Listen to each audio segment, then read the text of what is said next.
1990-жылдарга чейин СССР мамлекетин жана анын ичиндеги Кыргызстанды бир гана коммунистик партия кың кетирбей башкарып келген. Ал учурда демократия, адам укугу, сөз эркиндиги тууралуу сөз дагы болгон эмес. Кыргызстан демократиялык кыймылы ошол күчтүү компартияга альтернатива катары эң алгач түзүлгөн уюм болуп эсептелет. Коммунистик режимден зордук зомбулугунан тажаган, саясий укуктары тебеленген эл Аталган кыймылдын катарына агыла баштаган. Адамдардын укугу тебеленген, куугунтукталган, арттан чыккан, пытка кылган, бирок компартияга каршы эч ким сүйлөй алчу эмес. Ошондо Кыргызстандагы демократиялык адамдар чыккан, өз көз карашын ачык билдирген. Ошол Топчубек Тургуналиев, Жипар Жекшеев, Казат Акматов, Тынчтыкбек Чоротегин, Турсунбек Акун, ушундай сыяктуу адамдар, мына Сабыр Мукамбет деген адамдар чыгып, анан ушулардын баары биригип, дегенде партиялар түзүлдү, Асабага кайра жазып, Ашар коому, мына жер ала тургандардын маселесин чечкен. Анан ушулардын баары биригип туруп 26-май бүгүнкү күнү 90 жыл 30 жыл мурун Кыргызстан демократиялык кыймыл деген ошол кезде компартияга тең тайлашпа альтернатива болгон кыймыл түздүк.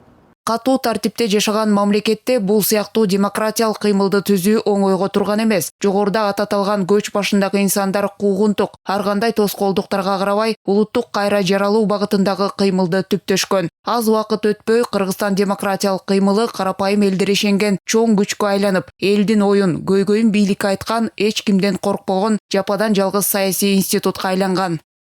Максатыбыз эле сөз эркиндиги болсун. Көз каранды эмес пресса болсун, гесттер чыксын, телевидение пайда болсун, саясий партиялар түзүлсүн, коомдук уюмдар түзүлсүн. Мына Прибалтика барып келди Жипар Жекшеев. Анан кийин мен Народный фронтко чейин барып келдим. Анан Казат Акматовдор барды, чогуу Алматага бардык, желтоқсан чыгып калган болчу. Анан кийин айтты, укук коргоочу уюмдар түздү, укук коргоочу уюмдар түздүк мен башында туруп. Анан ишкердикти мына Шоро деген жана Табыл деген берди компаниясын. Ошондо жарма сатып, жана бочкаларды сатып анан эң биринчи ошол жерден баштаганбыз. Анан ушинтип анан сөз эркиндиги болсун, камалбасын, КГБнын застенкасына жатпасын деп маселелерди анан коюп чыктык. Анан эң биринчи Ашар анан миңдеген адамдарга жер алып бере баштады, жер алып берип анан компартия айласында анан жер бөлүп берген максат болду. Анан номер биринчи кыймыл катары КДКны каттады, коомдук уюм катары. Аны каттабай жүрүп 2 жылдан каттады номер биринчи. Ошондон анан мына 30 миңден ашуун коомдук уюмдар пайда болду. 1991 февраль айына карата Кыргызстан демократиялык кыймылынын алдына 30дан ашык өз алдынча уюмдар биригип, мүчөлөрүнүн жалпы саны 300 миңден ашкан. Анан ошондо Горбачев башында турган коммунистик партия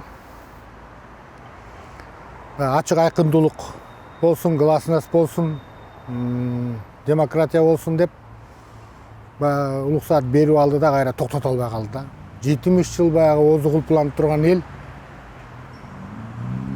талаптар ушунчалык күчтүү болду дагы, жерлерде чоң толкундоолор болуп, эл көтөрүлүп, Сумгайтте, Алматыда, Прибалтикада ушундай көтөрүштөр болуп, эл демократияны талап кылып кетти да.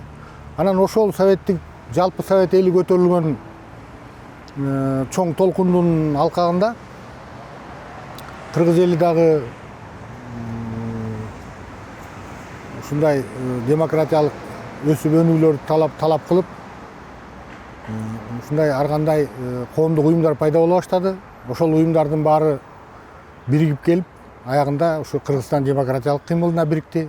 Учурунда Кыргызстан демократиялык кыймылы алдына зор асыл максаттарды койгон, бирок ар кандай себептер менен алардын көбү аткарылган эмес. Ошентсе дагы кыймылдын кыргыз мамлекетинин өз алдынчалыкка жетүүсүндө, анын коомдук саясий турмушунда таасири, салымы чоң болгон.